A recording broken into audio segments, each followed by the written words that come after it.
अगर किसी देश का लीडर ऐसा चले जो अपनी जिद को ही पॉलिसी बना दे, तो और देशों को ऐसी धमकी झेलनी तो पड़ेंगी ना। US President Donald Trump has threatened to impose 100% tariffs on Canadian goods if they trade with China. पहले तो इन्होंने वेनेजुएला के पीएम को ही इनके घर से किडनैप करा दिया, अब इन्होंने पूरे वर्ल्ड में एक नया बवाल खड़ा कर दिया है। हाँ, मैं बात कर रहा हूँ एक ऐसे नेता की जिसे लगता है दुनिया उसके हाथों में है, जिसने टैरिफ को तो एक मामूली सा खेल समझ रखा है। So, if you look at that, China, first row, China, 67%. पिछले कुछ दिनों से मीडिया हो या फिर सोशल मीडिया या फिर पॉलिटिकल सर्कल, हर जगह एक ही नाम सुनाई दे रहा है, डोनाल्ड ट्रम्प। और अब की बार टैरिफ का यूज करके ये ग्रीनलैंड को अपने कंट्रोल में लाना चाहते हैं। हाँ, ये वही ग्रीनलैंड है जो आपको मामूली सा आइलैंड लगता है, इसके नीचे ही पावर छुपी हुई है। तो आइए इस वीडियो में समझने की कोशिश करेंगे टैरिफ क्या होता है और ग्रीनलैंड का कनेक्शन डोनाल्ड ट्रम्प से क्या है।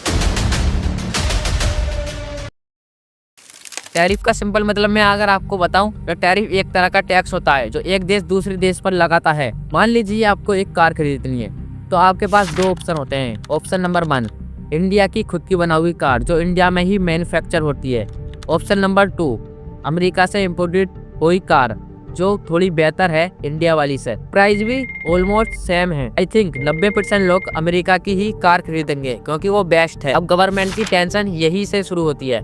गवर्नमेंट सोचती है अगर फॉरेन कंट्रीज की कार ज़्यादा बिकेंगी तो इंडिया कंपनीज बंद हो जाएंगी, जॉब ज़्यादातर चली जाएंगी और कार बनाने वाली फैक्ट्रीज भी बंद हो जाएंगी। इसी प्रॉब्लम को सोल्व करने के लिए आता है टैरिफ। गवर्नमेंट एक रूल लाती है, ठीक है, अगर कार बाहर से आएगी लेकिन उस पर एक्स्ट्रा टैक्स लगेगा, इसी एक्स्ट्रा टैक्स को ही टैरिफ कहते हैं। टैरिफ गवर्नमेंट के लिए इजी इनकम सोर्स होता है जिससे एजुकेशन, हेल्थ, हॉस्पिटल बनवाती है। आपको यहाँ तक तो समझ में आ ही गया होगा टैरिफ क्या होता है और ये क्यों लगाया जाता है। असली प्रॉब्लम तो यहीं से शुरू होती है, Greenland. We are going to do something on Greenland, whether they like it or not. You know what their defense is? 2 dog sleds. We need Greenland for national security. Greenland, Greenland, Greenland, Greenland, Greenland, Greenland. Trump का कहना है Greenland को America के control में आना चाहिए। Trump सोचते हैं ग्रीनलैंड की सिक्योरिटी के लिए अमेरिका का होना जरूरी है ग्रीनलैंड को। इस टॉपिक की रिसर्च करते हुए मेरे दिमाग में भी एक सवाल जरूर आया। आई थिंक वो सवाल आपके मन में भी आ रहा होगा, ग्रीनलैंड में ऐसा क्या है जो अमेरिका इस ग्रीनलैंड के पीछे हाथ धो के ही पड़ी। तो ग्रीनलैंड को बर्फ का टुकड़ा समझने की गलती मत करना। तो geological survey of Denmark and Greenland के अकॉर्डिंग के नीचे 36.1 billion ton rare earth minerals है।